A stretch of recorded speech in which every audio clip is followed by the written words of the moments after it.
The Immortal Thor, issue number 10.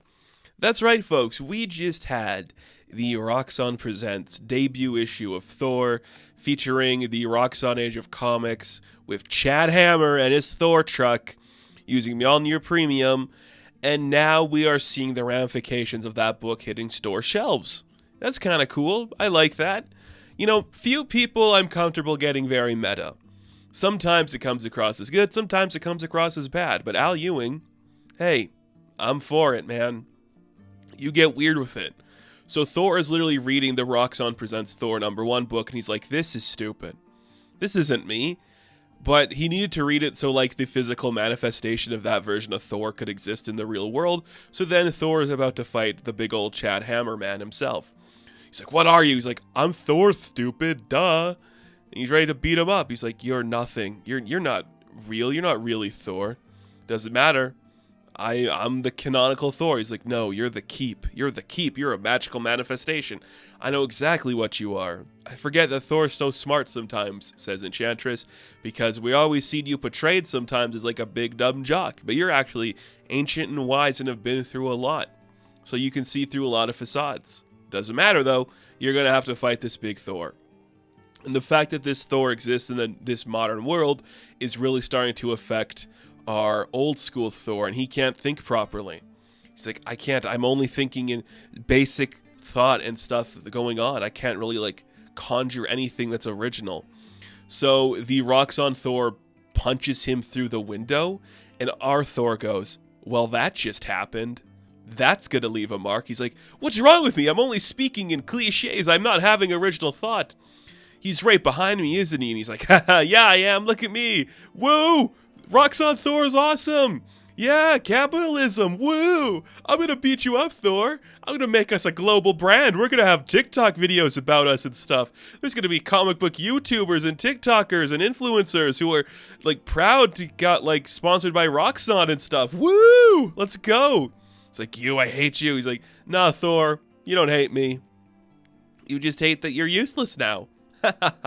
But Thor is angry and aggressive. Even though he can't muster an original thought, he does manage to, like, strike a lightning blow onto the Roxxon Thor that does affect him, waning the magic of the Enchantress. So back with the Enchantress and her cadre of people, she's like, all right, I'm going to make a spell that makes him stronger. That should do enough. Hey, is that going to be good? Is that going to work? Probably.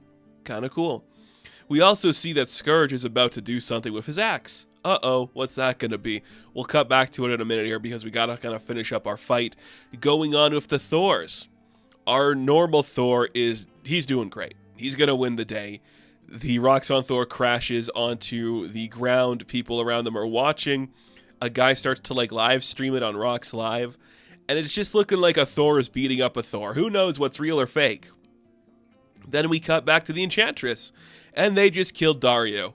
They killed the Minotaur. They killed him, because this is all part of the Enchantress's bigger plan that is at play now to do something more badass and deadly.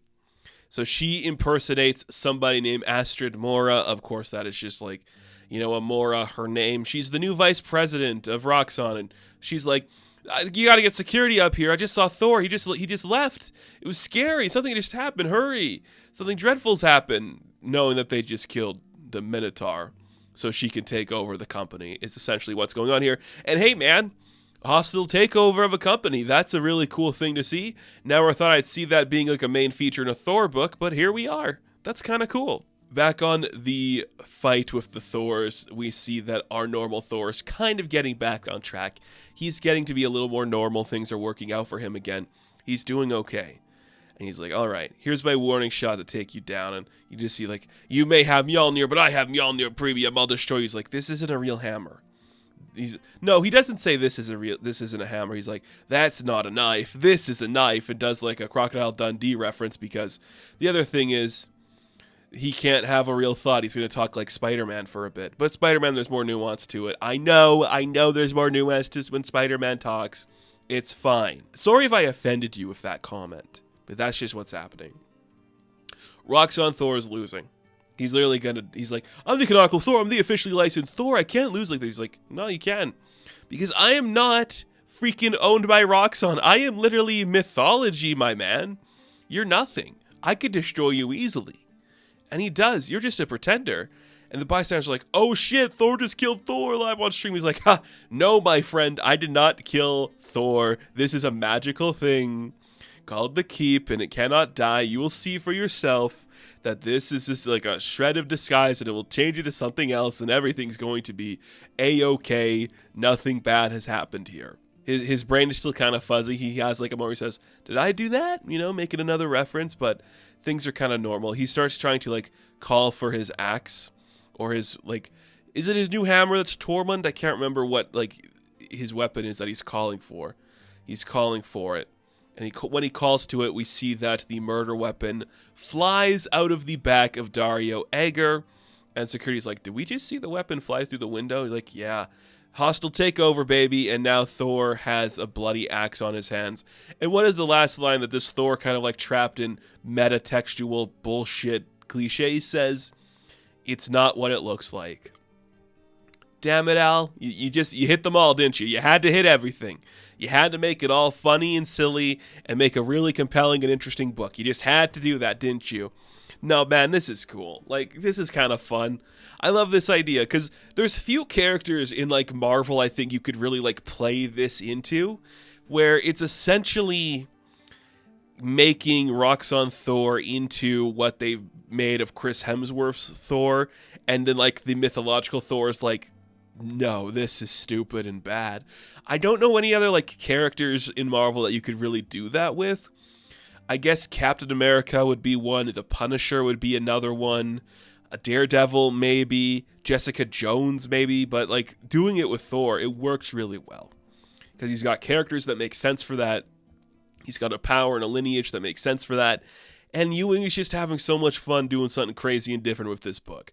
So I appreciate it for that. Like, this is becoming something we're not expecting. And it's going in different directions than I ever thought it would. That's always a cool thing to experience. Like, when a book just completely upends what you think it's going to be, and you're just like, nah, man, you thought it was going to be, like, deep about, like, the gods among gods? Like, it's kind of about that. But also, what if you were just, like, a character trapped in a comic book and they turned you into, like, a fucking tech bro asshole supporter, you know? What would that look like? It'd be bad. So, The Immortal Thor, issue number 10, I am going to give an 8 out of 10. Now, thank you all for watching this review. Be sure to like and subscribe to the channel. As always, you could check me out on Instagram, TikTok, and Twitter. And of course, I will catch you in the next one. Have fun. Stay safe. Good luck.